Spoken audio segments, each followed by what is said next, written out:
We're going to be cruising at a little low altitude today. The aircraft in the early part of the 20th century within Albuquerque were hard pressed to get above 10,000 feet. So all I can say is tighten your seat belts because we're going to be sailing. We've got quite a few charts to go through here, and I think you'll find some of them quite interesting. Of course, on the next chart, we want to recognize the people that this is not all me that put this package together. The two people at the bottom, Diane Scheller and David Straub, are equal authors and presenters in my book because we've been through the growing pains for the last 4 years on this presentation. And I classify these two individuals as pretty much the same as the developers that put in the various aerodromes, airports, and airfields in Albuquerque. They contributed an awful lot of photos as well as trivia memorabilia that we're going to trip over today. The next chart will give an overview of the presentation. It started out as a 1-hour presentation, ended up as 2 because of the extensive growth in the modern era of Albuquerque airstrips. Today we're going to address the early birds that came to Albuquerque and one of the pioneer Albuquerque airports. It became the first Albuquerque airport. The second one will be addressed in the part 2 presentation. And of course, we all know the third Albuquerque airport is the Sunport that we have today.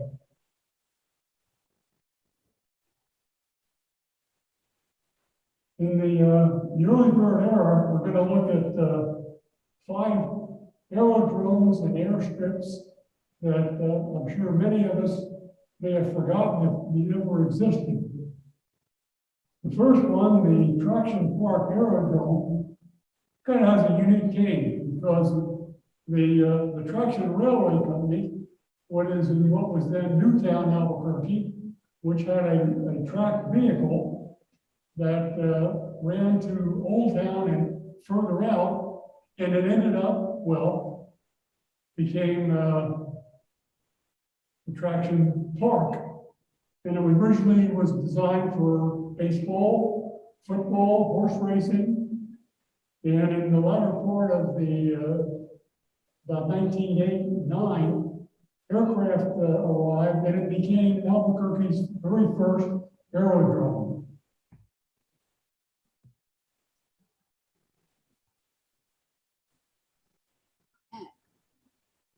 Sorry, can't give me a minute here.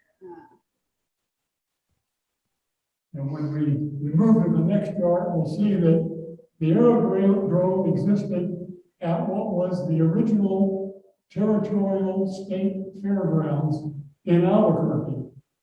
And subsequent, in 1912, it became the state fairgrounds as well. Sorry.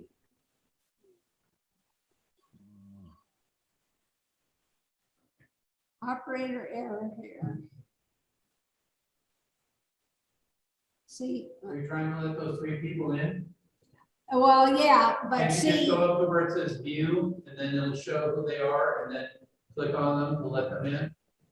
I would if I could see that on my screen. Oh. Click on the PowerPoint. Go back to the PowerPoint. And now go up there. Can you see that on your screen now? No.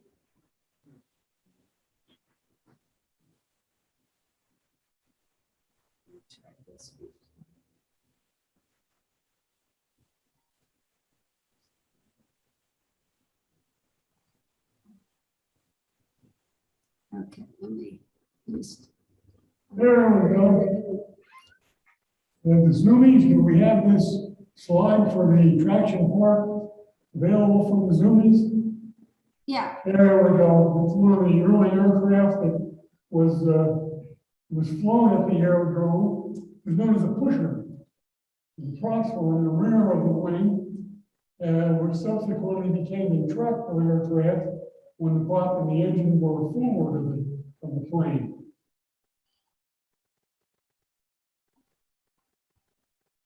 There we go. This is a good shot of Lincoln Bechley, one of the first barnstormers. I'm sure when you hear the term barnstormer, you immediately think of the 1920s, when all of the surplus JN-4 aircraft from World War I existed. There was an era in the late between 1908 and 1915, where the first barnstormers prevailed. And Bechley was unique. He was wealthy for being a barnstormer, which is unusual, and he was very smart. He was the first pilot that figured how to recover the aircraft from a death spiral. And he did this by studying the previous 11 crashes.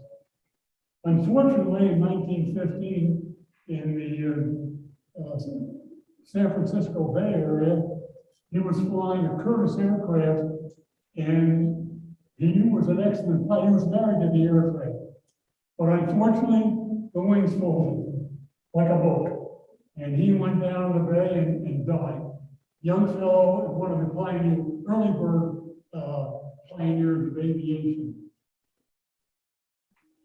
Now, I think the next chart will move us into the aircraft. Okay, here's the right tractor, as I mentioned earlier, engine forward. And we're getting into the aircraft where a passenger was on board, who I stand, and luckily he had a camera with him. And the camera was not a high-speed efficient camera, but he took a photo. It didn't come out too good. Got another camera on the second front, and on the next photo, there we go. This is the first aerial photo from a fixed-wing aircraft in Albuquerque. Not absolute resolution, but you can see the Sandias in the background. And I believe that is Central Avenue in the main thoroughfare going from foreground to background. Moving on, the second airstrip that existed in the state was kind of happenstance. Following World War I, a group of pilots from the group that started at Camp Furlong in Columbus, New Mexico, put together an aerial circus, and they traveled around selling Liberty bonds to help pay off the war debt. And it happens that this particular strip was located in what is now, we're looking at Coronado Bowl. Picture the northern boundary is the Knoll, and the southern boundary is US 40. And then east and west Street, San Mateo, and Eubank further out. And of course, the advance notice in the newspaper wanted to let you know everything that would be available, could be seen. You could kick the tires of the aircraft. And even some of them had parachute jumps included in the venue. The next chart will give you an idea of what this strip looked like along Manoa Boulevard. That line in the middle is the early dirt road version of Manoa Boulevard Northeast. And that was the field that was used for the pilots to take off on this aerial circus. Next chart shows the de Havilland World War II American-made plane that saw duty in Europe. And unfortunately, was one of two aircraft that were flown that day. This aircraft is known as a biplane, 2 wings, tractor engine forward, and was used as a bomber, reconnaissance, and bomber fighter on bomber operations in World War I. The second plane was a reconnaissance plane noted on the bottom.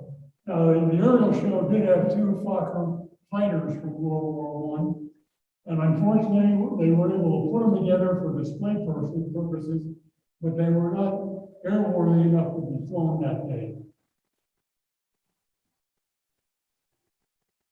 Moving on, this is another unknown aerostrip that in its era was known as an aerodrome. And I believe it's Zia Park, the closest location, present-wise, will locate this aerodrome on Central, yeah, I keep thinking it all, but East Central. We're gonna cover a couple of aerodromes on East Central. Again, the second one was at the UNM, and what exists is the Johnson Dorm recreation field outside was actually the site of the aerodrome that was used in the late teens and 1920 period. The Army out of Fort Bliss, there were two squadrons. There was one that was a pure observation squadron at Fort Bliss, and then there was the Border Patrol squadron, which flew the Avalon DH-4B. But they would come to Albuquerque for recruiting drives for ROTC and the reserves, as well as any aviation fanatics that might be attending the University of New Mexico at that time. And again, this is Tommy Thompson and his Curtis Bi-wing aircraft, Sandia Mountains in the background. And as you can see, Johnson Field in that period was a lot more dirt than there is today. There's a lot of grass today.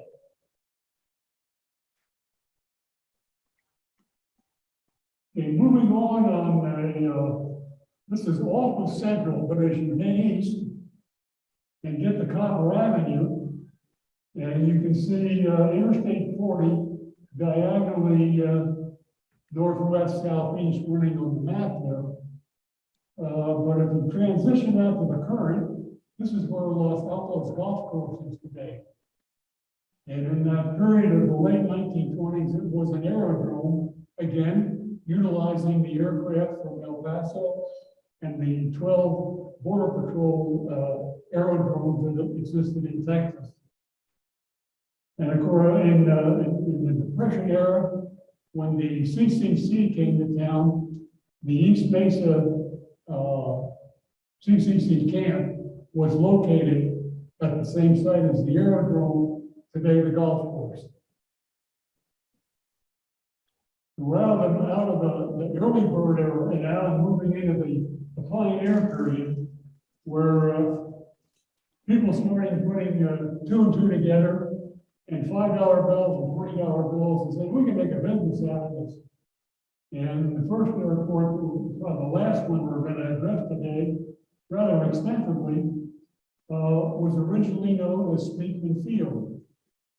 And the next chart will give you a rundown of the background as to how it came together with Frank Speakman and an individual partner. Both of these fellows worked for the railroad in Albuquerque at that time. They were good mechanics, good with their hands, and they had a few marbles running around upstairs that they were smarter than the average Joe. They decided to put in this homestead property, put in more than an aerodrome, runway airstrip. And over the years, it developed, was acquired by Jim Oxnard, bought out the Frank Speakman's partner. It became the first Albuquerque airport, as we'll see it in detail, in the late 20s and early 30s, with the Big Bird aircraft coming in. And it ended up in World War II, initially served as the location where the TWA pilots were quartered when they came to, in those days, Albuquerque Army Airfield to train the four-engine B-24 and B-17 pilots, which didn't exist. There were no training courses in the government. This was TWA Airlines provided it under contract. And this will give you a 1930 shot of where the very first Albuquerque airport was located, the right portion of the screen. And of course, there were two landing fields at that time in Albuquerque.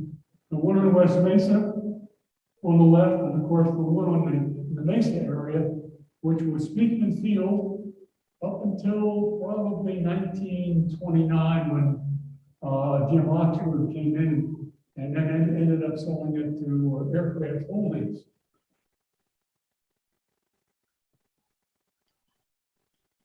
To give a shot of the runways that still existed in World War II, on the far right portion of the map you're looking at, Those are the runways of Speakman Field, Oxnard Field, which is now the Mobile Air Depot Field, which was a big supply depot in the western part of the United States for not only aircraft, but personnel equipment during the war.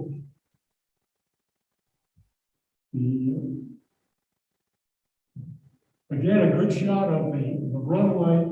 This is my book, is my catalog picture of Speakman Field, Albuquerque's first airport, with the runway existing there. And you get a first blush of the buildings. We'll take another look at them in a different orientation. But the lower left corner, you'll see the pointed roof building is the first hangar. The round roof building next to it was the second. Immediately next to it was the administration building. Then the building that you can see moving up next was the airport inn. And then further on down, you'll see a building, and that was the TAT, Transcontinental Transportation Air Terminal. Wanted to get this shot into the runway because it was the last official use of the original Albuquerque #1 airport.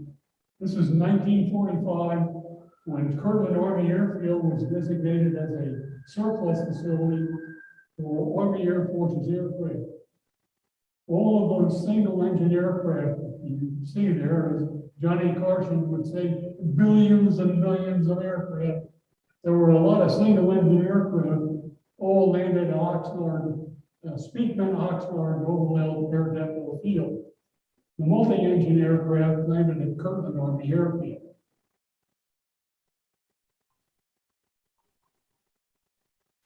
Couple of shots on the facilities at the airport.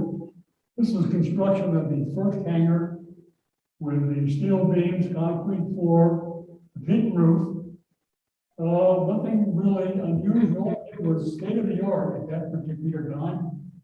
And we'll see another photo coming up, which shows how the doors were louvered to gain access to the structure.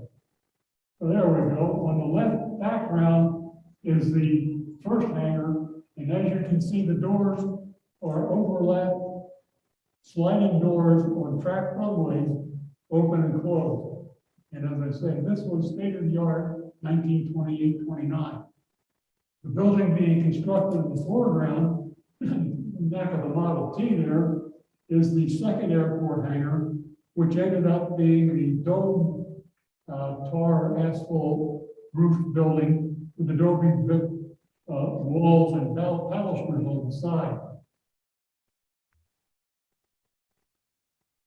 Completed shot of the second airport hangar at Albuquerque Airport #1. What's unique about this, because we're going to address this in two forms as we move into this downstream. It looks like the trap doors to where you're going to load the groceries in the middle of the photo there is actually one of 3 underground gasoline storage tanks. This was top state of the art, 1928-29, to have this facility where the plane could taxi up, chill up the engine, go out, pull out the hose, and fill up the aircraft.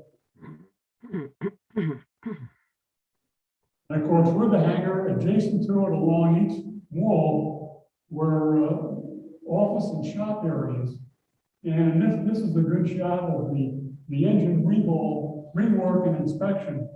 Excellent training needed for the mechanics of that period, because any new engine installed on an aircraft had to be inspected before it was installed, had to be inspected afterwards through 10 hours.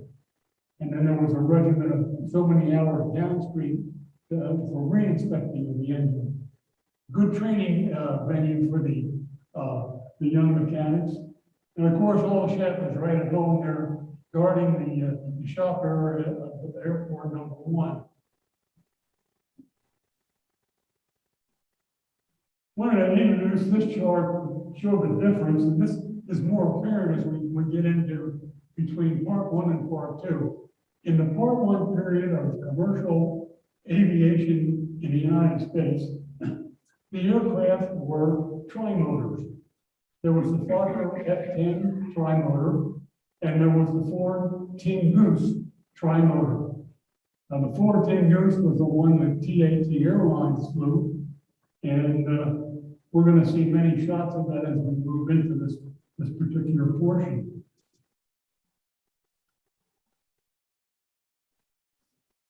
Might add, when we get to part two, the trimotors are now being replaced with bi-engine all-metal aircraft and multi-engine, the C-54 versions of the aircraft.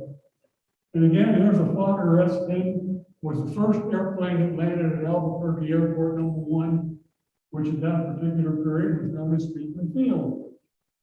And for the lucky sightseers that came out, they could really get up close and personal with the aircraft.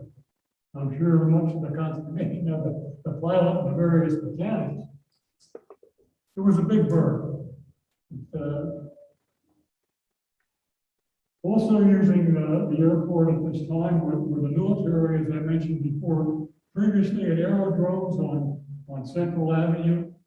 We're now flying into Albuquerque Airport on recruiting, promotional training, you name it, exercises coming from the breadth of the border squadrons, and again, the squadron based at Fort Bliss. Good shot showing two things. One, this is a Fokker trimotor on the left, and an excellent photo of the original first hangar at Albuquerque Airport #1 with the sliding track doors.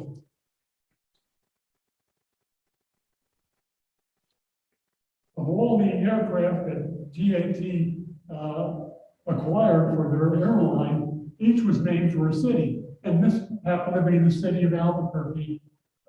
Tin Goose of TAT Airlines. Trimotor, and in this particular instance, it was being serviced at Clovis. Clovis was the very first airfield that the commuters hit when they came across the country. They flew from New York to Columbus, Ohio, took the train from Columbus, Ohio to Clovis, New Mexico, and then from Clovis, New Mexico to Los Angeles, flew with the TAT airline again. Again, the interior of the Tin Goose, very functional, nothing really fancy. What piques my curiosity is the leather headrest, harking back to the period of the airlines in the late 40s when Howard Hughes was in, Branagh was a good example, had leather seats and leather headrest, which hadn't appeared until the initial use of them. And of course, the overhead bins weren't really bins in that period, just a shelf where you might put a purse or a hat. Rare shot of the cockpit of a Ford Tin Goose, the trimotor. And as you can see, not many controls, no insulation. It was a very noisy aircraft. And it was very cold. Once you take off from Albuquerque and get 2,000 feet in the air, your popsicle's going to stay pretty solid for a while. So they were really pioneering the transcontinental rail and aircraft transportation venue. Another shot of the interior. This one, aircraft, another Tin Goose, dressed up a little bit, then being served a meal. And where did the meal come from? Well, you named it, Fred Harvey. Fred Harvey had the franchise for the Atchison, Topeka, and Santa Fe Railway. He also had the franchise for the aircraft. He had the Alvarado Hotel, and he also had the transportation venue that took the passengers from the airport to the hotel, which we'll see a little bit later. I think the next shot will be, this is the one in my book. This personifies to me the roaring twenties of this attractive young lady attired in the period of the day. Again, having a meal which was either prepared at the airport, Fred Harvey Air Restaurant, or at the Alvarado Hotel restaurant. Along with the commercial flights, Albuquerque Airport #1 hosted air races. And I wanted to bring up, we're gonna harken back to that shot that showed the scene with that, single engine aircraft gassing up in front of the #2 hangar. When the races came to town, that's what they told Speakman that, you know, oh yeah, we'll gas up there. You're not using my underground tanks. No way in hell. The reason being, if you look at the forward part there, that prop is spinning. This is a hot refueling exercise. So for safety reasons, they moved the gaso tanks, 55-gallon drums, north of the main, of the first hangar, and that's where they made these hot refuelings for the cross-country air races.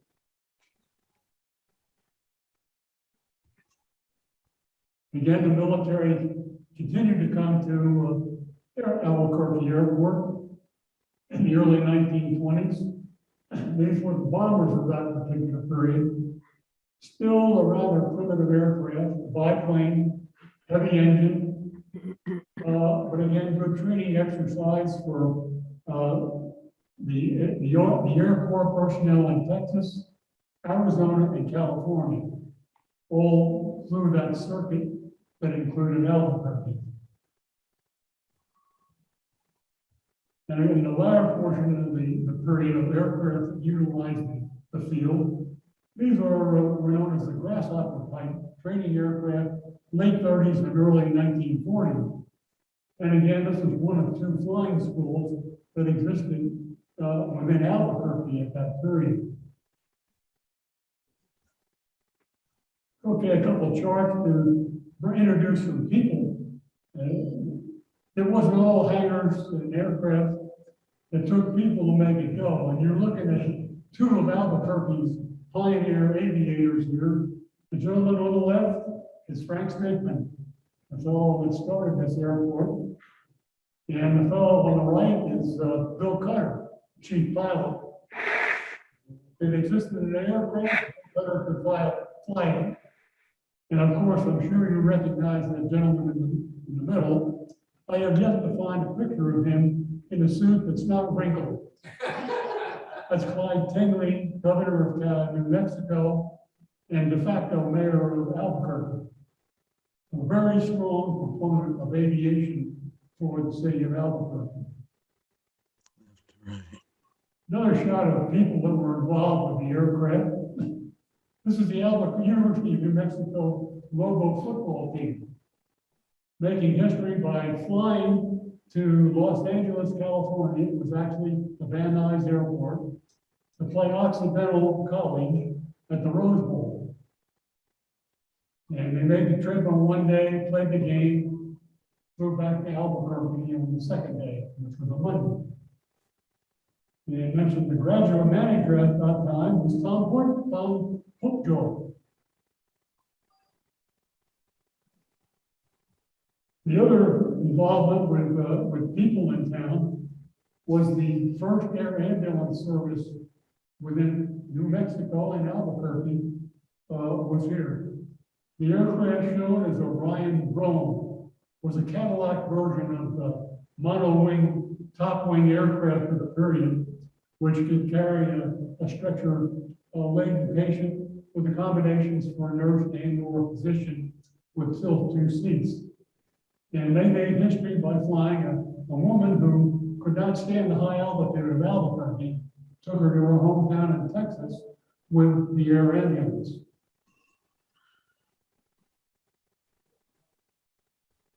Okay, another shot, we looked at that was the north-south orientation. We looked at east-west now of the Albuquerque Airport #1.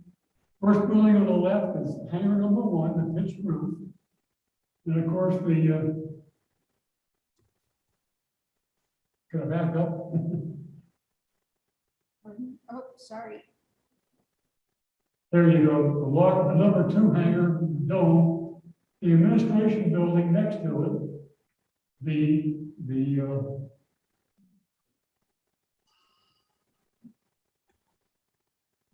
Airport in. metal run.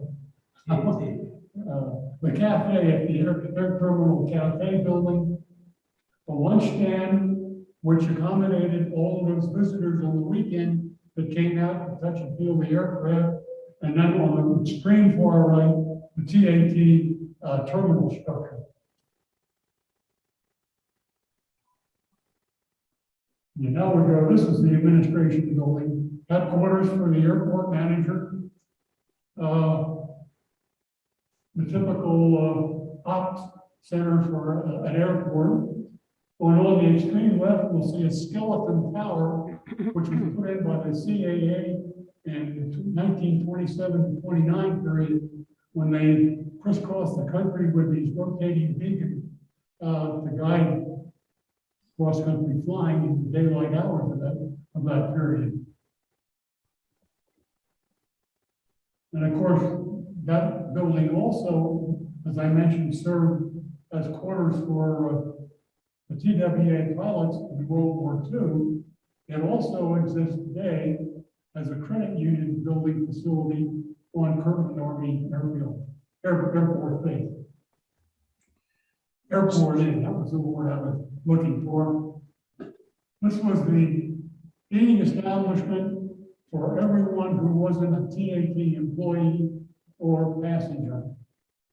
And of course, everybody that worked at the airport, this was the dining venue, as well as providing weekend activities.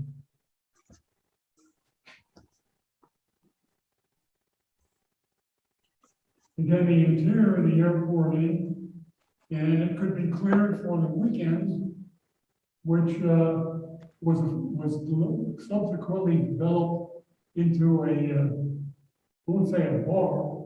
I know they serve liquor, but it was more of an entertainment venue. Am I coming through?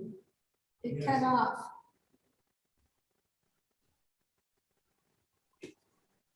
While you do that, I'm going to Shut off by itself. Yeah. Stop the share. You might be able to- let me see if I can.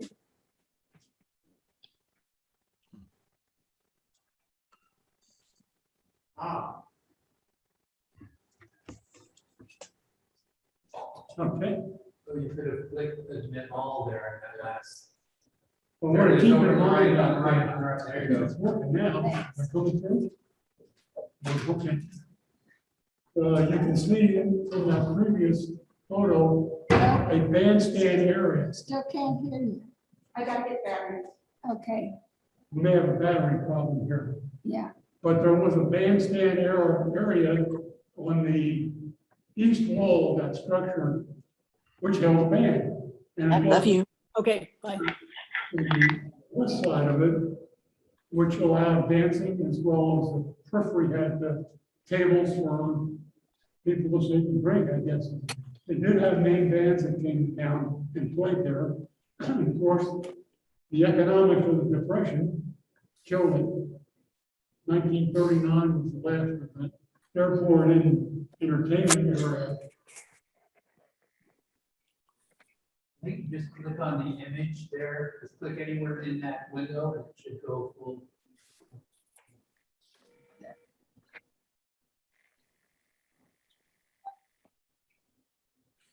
By the way, I am currently scanning at the museum the entire Speakman collection, which is 500 plus images, and I've scanned some of these that he's showing today.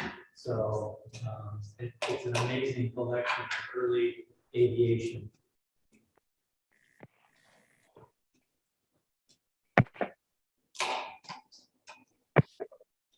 When I take another collection, I'm going to use one that's smaller. Because taking on a 500 one at a half a day a week just seems like you're not making it. Okay. We're live again.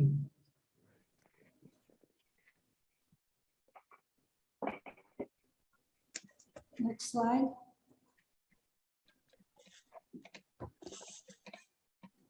Okay, moving now south on that line, this is the TAT terminal building, which are all terminals between Clovis in Burbank were of the same type construction. This Western pseudo adobe, I guess, whatever you want to call it. The unique feature that each of them had was the telescoping canopy, which the passengers from the building would enter around to enter the aircraft, good in the foul weather as well as sunny weather and snow weather. It was a tracked heavyweight assembly. And of course, the fellow standing there is our Horton, the airport terminal manager. And the buildings on the far right, which are the necessary rooms in that particular period. Interior of the TAT terminal, looking at the east wall of the fireplace, picture of Charles Lindbergh over the fireplace. Wicker, leather upholstered furniture, kind of homey, comfy for the passengers in the room. Keep in mind that this was TAT territory, not rank and file visitors to the airport. I think the next shot is this shows the North Wall with many of the Native American artifacts that were held on display at that particular time. This is a very unique photo. It's the very first Fred Harvey airport restaurant in the country. Was in Albuquerque and was the first all-electric kitchen with the Fred Harvey operation. And as I said, the TAT building was for TAT employees and passengers, not the rank and file that would visit the airfield. And of course, along with the restaurant at the airport, Fred Harvey had the Alvarado Hotel with 75 choice rooms, a fantastic dining area, and a fabulous arcade of you name it for sale.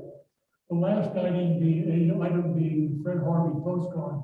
He was the largest user of postcards in the history of the United States.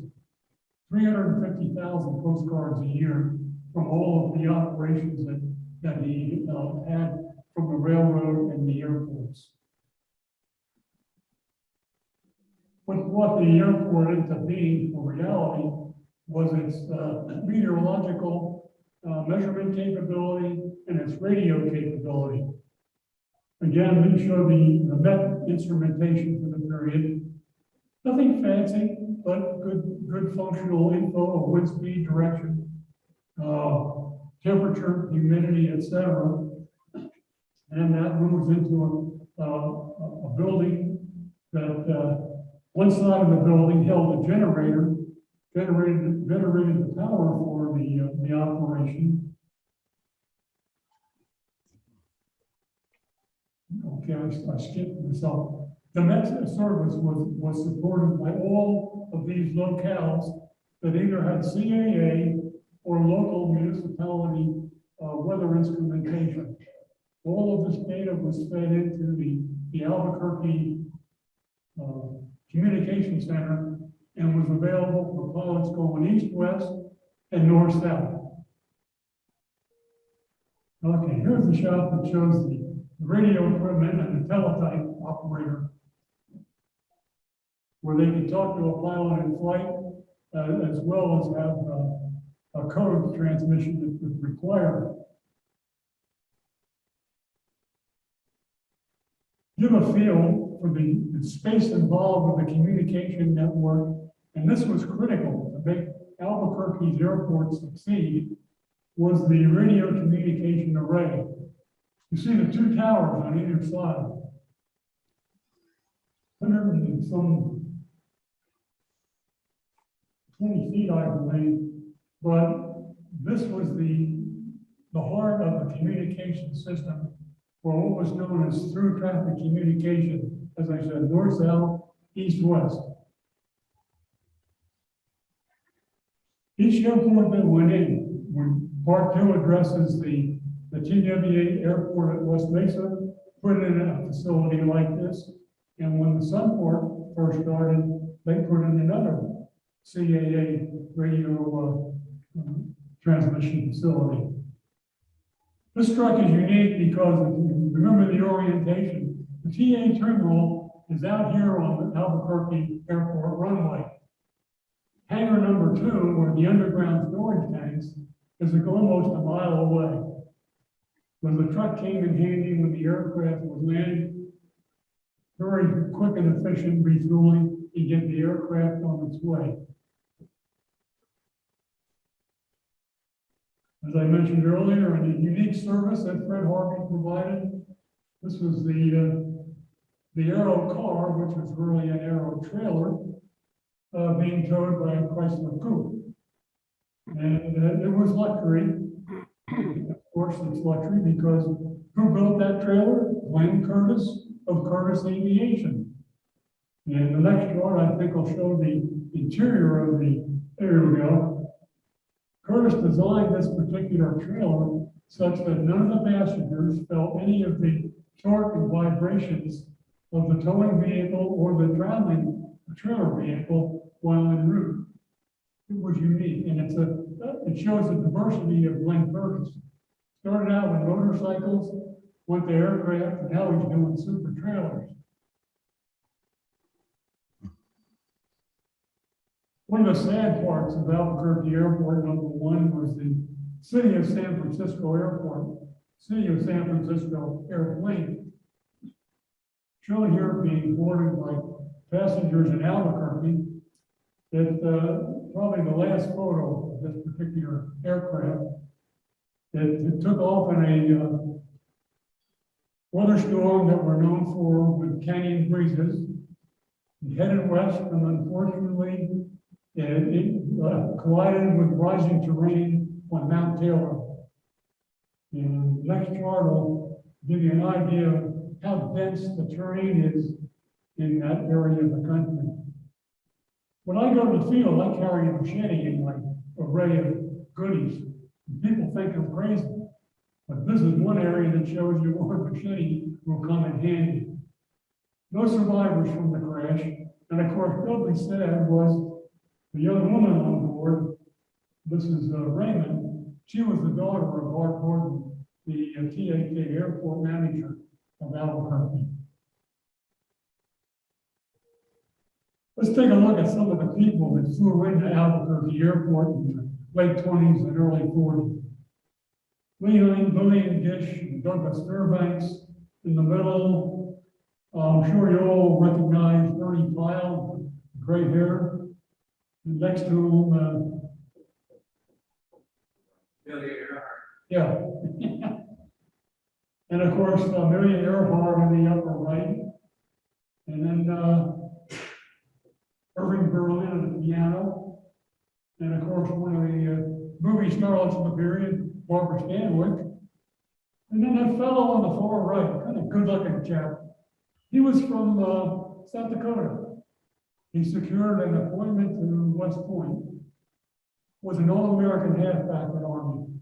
Graduated in November 18. Ended up as a first lieutenant for 6 years and said, enough of this. In between, he was on the 1920 Olympic team. He was a track man. But he went in, he's one of the founding developers of TWA and Northeast Airlines on the East Coast.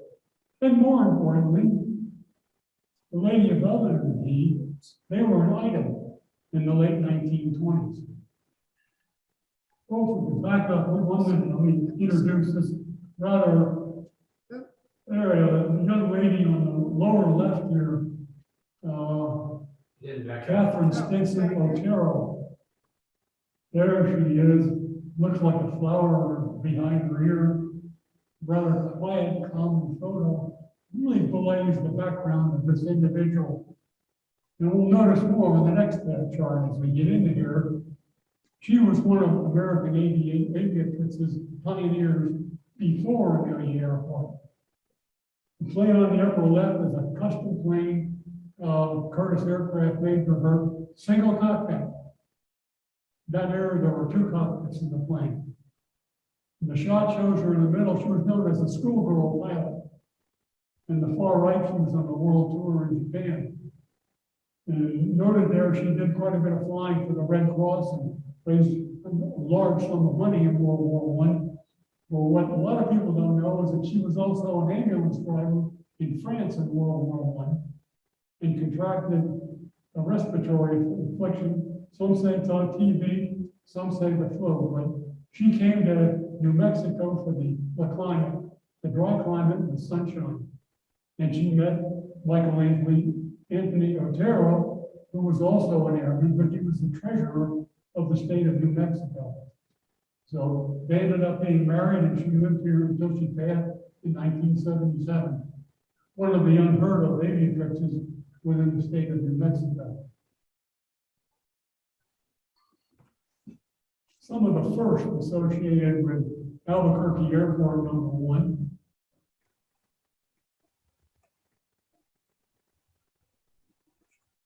People always think it's the first in everything, but Lordsburg was the very first one that was licensed within the state. And people in the north don't have an appreciation of the homework that went into developing the air corridor between San Diego and El Paso, which is why Lordsburg had its certification.